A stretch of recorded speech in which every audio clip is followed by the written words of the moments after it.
మొన్న గత సభలో ముఖ్యమంత్రి గారు నాతో ఒక మాట అన్నారు. మీరు ఏదైనా సాంస్కృతికపరమైన సలహాలు ఉంటే నిర్మాణాత్మకమైన సలహాలు ఇవ్వండి, వాటిని మేము పరిగణలోకి తీసుకుంటామని అన్నారు. నేను ఆ ప్రాతిపదిక మీద ఒక విషయం చెప్పదలుచుకున్నాను అధ్యక్ష. ప్రజాయుద్ధ నౌక గద్దరన్న పేరు మీద మీరు నంది అవార్డులకు బదులుగా గద్దర్ అవార్డులు ఇవ్వాలని అనుకున్నారు. మంచిది అధ్యక్ష. దాంతోపాటు నేను మరొక ప్రతిపాదనను తెలియజేదలుచుకున్నాను. అంటే గద్దర్ సినిమా వరకే సీమితమైన వ్యక్తిత్వం కాదు అధ్యక్ష, దానికంటే చాలా విశాలమైన వ్యక్తిత్వం ఆయనది. ఆయన పాటను ప్రజల పరం చేసినవాడు, పాటను విప్లవీకరించినవాడు, పాటలో దళిత బహుజన చైతన్యాన్ని నింపినటువంటి వాడు.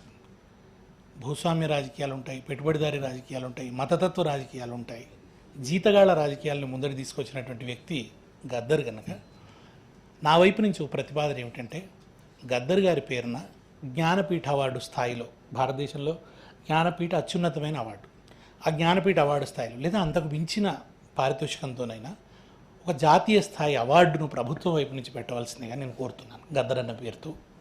అది మీరు ఈ దేశంలో అట్టడుగు వర్గాల సంస్కృతిని గానం చేసేటువంటి ఒక భూపేన్ హజారికా, ఆయన ఇప్పుడు లేరనుకోండి, తీజన్ భాయ్ లాంటి కళాకారులు ఉన్నారు. వాళ్ళకి గద్దర్ అన్న పేరు మీద ఆ అవార్డు ఇస్తే అది చాలా సముచితంగా ఉంటుంది. గద్దర్ పేరు జాతీయంగా కూడా మారుమోగుతుంది. ఆ సంస్కృతి నుంచి వచ్చిన వాళ్ళకి మనం గొప్ప ప్రేరణనిచ్చిన వాళ్ళను, గద్దర్ అన్న ఒక స్ఫూర్తిగా ఆయన వారసత్వాన్ని అందించిన వాళ్ళం అవుతాం అధ్యక్ష. రెండవది, గద్దర్ అన్న చివరి దశలో ఒక పాట రాసుకున్నారు ఆయన. మూగబోయిన గొంతులో రాగమెవరు నింపెదరో అని ఒక పాట రాసినారు ఆయన. దాంట్లో ఒక మాట అంటారు, చిత్తుబొత్తు పాటలను ఎవరు ఏర్చి కూర్చేదరో అన్నాడు. ఆ వాక్యం వచ్చినప్పుడల్లా దుఃఖం అనిపిస్తుంది అధ్యక్ష. ఆయన పాటలు ఇప్పటివరకు అచ్చుకాలేదు, మొత్తం అన్ని పాటలు అధ్యక్ష అచ్చుకాలేదు. నేను ప్రభుత్వాన్ని కోరేది ఏమిటంటే, మీరు తెలుగు అకాడమీ నుంచా, తెలుగు యూనివర్సిటీ నుంచా ఒక ప్రాజెక్ట్ తీసుకొని గద్దరన్న చరిత్రని, తర్వాత గద్దరన్న పాటలను సంపూర్ణంగా ఒక సంపుటం చేయాలి అధ్యక్ష. చాలా గొప్పగా రావాలి. అట్లానే ఆయన చరిత్రని, ఆయన సాహిత్యం మీద పరిశోధన కోసం ఒక ప్రత్యేక పరిశోధనా పీఠాన్ని మీరు కాకతీయ యూనివర్సిటీలో పెడతారా, లేకుంటే తెలుగు యూనివర్సిటీలో పెడతారా, ఎక్కడ పెడతారనేది మీరు తెలుగు అకాడమీ నుంచి పెడతారా, ఒక పరిశోధనా పీఠాన్ని గద్దరన్న పరిశోధనా పీఠం అనేది పెట్టి జ్ఞానపీఠం అని పెట్టి గద్దరన్న జ్ఞానపీఠం అని పెట్టిన మీరు దాని ద్వారా ఆయన మీద ఆ పరిశోధనా గ్రంథాలను కూడా తీసుకొస్తే బాగుంటుంది అనేది నా ఉద్దేశం అధ్యక్ష. రెండవది ఏమిటంటే, మనము లండన్ వెళ్తే షేక్స్పియర్ స్మారక భవనాన్ని చూస్తాం. అక్కడ ఆయన వాడిన వస్తువులన్నీ భద్రపరచబడి ఉంటాయి. మీరు రామకృష్ణ మఠం కలకత్తాలో వెళ్తే వివేకానందుడు వేసుకున్న ఆ దుస్తులన్నీ కూడా ఉంటాయి. అట్లనే గద్దర్ అన్నది ఒక ప్రత్యేకమైన వేషం. ఆయన గోచి, ఆ గొంగడి, ఆయన పట్టుకున్న జెండా, గజ్జెలు, ఆయన వాడిన డప్పు, డోలకు, ఆయన వస్తువులు, ఆయన రాసిన పెన్ను, పుస్తకాలు ఏవేవైతే ఉన్నాయో వాటన్నింటినీ ఒక స్మృతి మందిరం ఏర్పరిచి అందులో భద్రపరిస్తే బాగుంటుంది అనేది కూడా నా వైపు నుంచి ఒక ప్రతిపాదన అధ్యక్ష. అట్లాగే ఆయనది ఒక పోర్ట్రేట్ రవీంద్ర భారతిలో పెడితే ఆయనకు ఒక సముచితమైన నివాళిని మనం అర్పించినట్టు అవుతుంది. భవిష్యత్తులో ఒకవేళ వీలైతే మీరు గద్దరన్న పేరు మీద ఒక కొత్త ఆడిటోరియం, రవీంద్ర భారతి లాంటి ఆడిటోరియాన్ని తెలంగాణలో నిర్మిస్తే, హైదరాబాద్లో కానీ మరొక చోట కానీ నిర్మిస్తే బాగుంటుంది అనేది కూడా నా వైపు నుంచి ఒక సూచన అధ్యక్ష.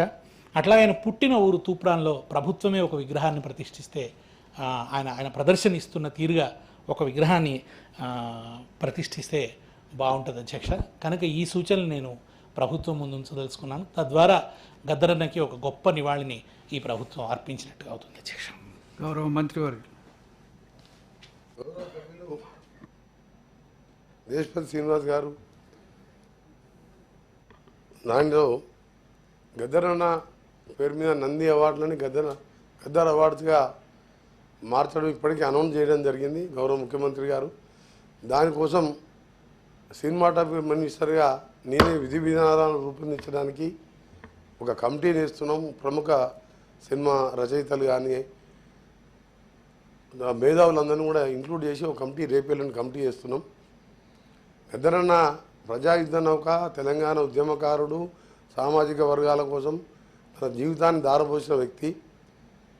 మా భూమి లాంటి సినిమా ఆ రోజుల్లో బండెనక బండిగట్టి ఈ పాట పాడి అసలు సినిమా అన్ని సినిమాలకు ఆ సినిమానే ఆ రోజు పెద్దగా. ఆ తర్వాత జైబోలో తెలంగాణలో కూడా ఆయన పాడిన పాట కానీ అందులో కూడా యాక్ట్ చేసిండు. సో ఎవరికి కూడా అభ్యంతరం ఉండొద్దు. గద్దరన్న పేరు మీద నంది అవార్డును మారిస్తే అందరూ కూడా హర్షించాలి, సహకరించాలి. ఇంకా మీ దాని మీద ఆడిటోరియం కట్టేది కానివ్వండి, గతంలో మీరు పెట్టి కాళోజీ ప్రముఖ కవి కాళోజీ నారాయణరావు పెట్టిన ఆడిటోరియం ఆగిపోయిన పనులు, దాన్ని కూడా పూర్తి చేసిన పనులు ఉన్నాం. త్వరలోనే దాన్ని కూడా పూర్తి చేపిస్తాం. తప్పకుండా కవులు కళాకారుని గౌరవిస్తూనే గద్దర్ గారి ప్రత్యేకమైన స్థానం. తెలంగాణ ఉద్యమంలో ఆయన పాడిన పాటలతోని ఉద్యమం ఇంకా ఉవ్వెత్తున లేచినది. ఆ నంది అవార్డులు ఆ కమిటీ కూడా రేపు 2-3 రోజులు చేయబోతున్నాం.